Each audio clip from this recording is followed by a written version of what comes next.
こんにちはレイムです。こんにちはマリサです。ゆっくりしていってね。この動画では品質管理検定試験、QC 検定試験の QC7 つ道具4、散布図、送別、QC7 つ道具の活用について説明します。ここは品質管理の手法の項目です。最後まで見てね。この動画は QC7 つ道具3、グラフ管理図、チェックシートの続きです。この動画では、QC7 つ道具、散布図、送別、QC7 つ道具の活用について説明します。はい、よろしくお願いします。散布図は、2つの特性を横軸、X と縦軸、Y に取り、観測値を打点して作るグラフです。はい、それは前の動画で聞きました。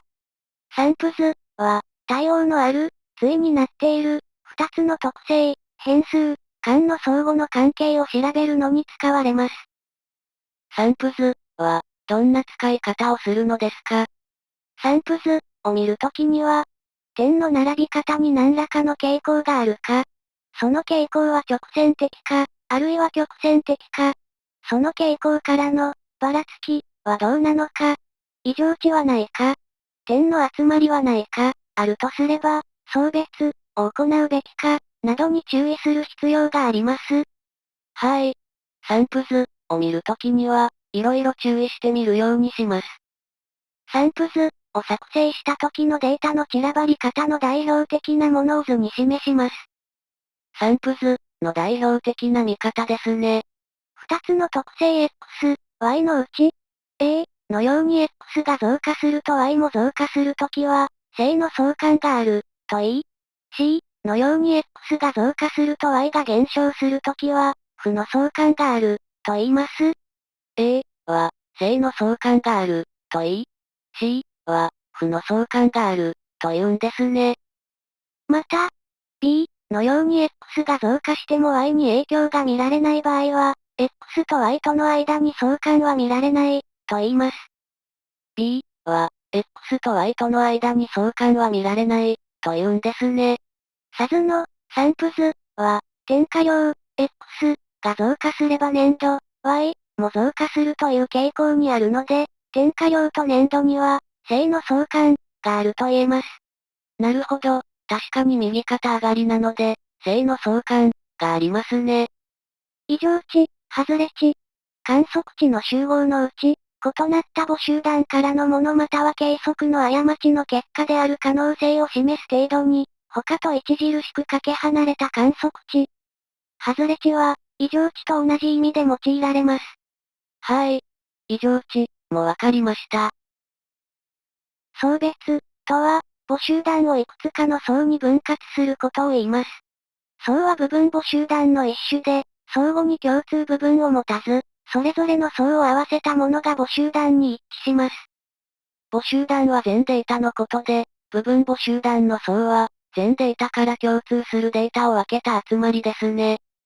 そうですね。目的とする特性に関して、層内がより均一になるように層を設定することが大切ですよ。層別は、異なる層の間の分布の違いや、層の中での分布を調べて、ばらつきの原因を探るために役立ちます。特に、パレート図、ヒストグラム、散布図、管理図、などと合わせて活用すると効果的です。層別は、問題を発見したり、原因を把握するときに使うんですね。SAS では、全体の、ヒストグラム、が2山形で上限規格、SU、を超えているものがあることから、作業者ごとに、層別、して、ヒストグラム、を作成したものです。全体の、ヒストグラム、では、2山形で上限規格、SU、を超えているのはわかりますが、原因まではわからないですね。層別、したところ、作業者 A さん、は規格を満たしていますが、平均は下限規格、SL、の方に偏っていること。作業者 B さん、は平均が上限規格の近くにあって、上限規格を超えているものがあることがわかります。平均値、だけを見ていると、下限規格、と、上限規格の中心付近にあり問題ないように見えますが、作業者 A さんは平均が下限規格の方に偏り、作業者 B さんは平均が上限規格に偏り、しかも上限規格を超えているは、作業者 B さんが作ったものだと見てわかりますね。サズの全体の散布図は2台の機械で製造した結果を示したものです。全体の散布図では、添加量と生産量との間に相関があるかどうかわかりませんが、機械ごとに散布図を作成してみると、どちらの機械も添加量と生産量の間には正の相関があることがわかります。機械ごとに送別した方が、添加量と生産量との正の相関が見てわかるようになりましたね。ただデータをたくさん集めただけでは、真の原因を探し出して、その原因に対する適切な処置を決めることは難しいことです。問題を検討する場合、製造する機械によって特性に差がないか、原材料によって差がないか、作業者によって差がないかなどを考え、データを分けてグラフ化するなどの処理をして、分けたものを比較することで、問題の原因などの手がかりがつかめます。なお、送別に似たものに、分類という用語があります。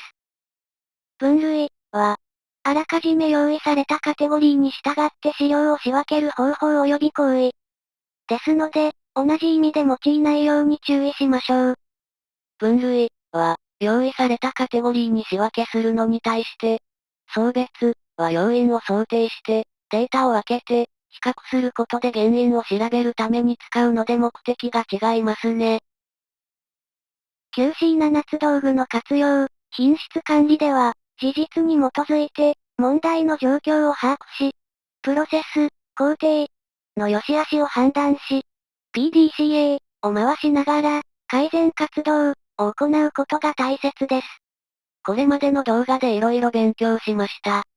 そのためには、サンプルから得られたデータについて、平均やばらつきの大きさを知るなど、解析の目的に合った、QC7 つ道具を選択して、母集団であるプロセスの情報を収集することが必要です。そうですね。QC7 つ道具は、事実や事象を客観的に捉えるために欠かせない基本的なツールですね。各手法とも図示することは比較的容易ですが、最も大切なことは、そこに示されている情報をしっかり読み取るということです。得られたデータを図や表にまとめて終わりではなく、図や表から何が言えるかを考え、意見をまとめるということが大切ですね。特に、何らかの目的を持って収集したデータについては、その目的から見て、何が分かったかを考察するとともに、次に何をすべきかを検討し、今後のアクションにつなげていくことが重要です。そうですね。データを取ることが目的ではなく、考察、と、検討、と、アクション、が大事なんです。QC7 つ道具、はあくまでツールであり手段の一つにしか過ぎません。目的は、それらのツールを活用してデータを収集、分析し、問題解決、または、課題達成、を図っていくことです。目的は、問題解決、または、課題達成、ですね。そのためには、QC7 つ道具によってプロセスの情報を正しくつかみ、プロセスに対して何をするかを具体的に考え、次の行動につなげていく必要があります。はい。QC7 つ道具、よくわかりました。この動画はこれで終わりです。レイムでした。マリサでした。最後までありがとうございました。引用、参考文献です。ありがとうございます。チャンネル登録お願いします。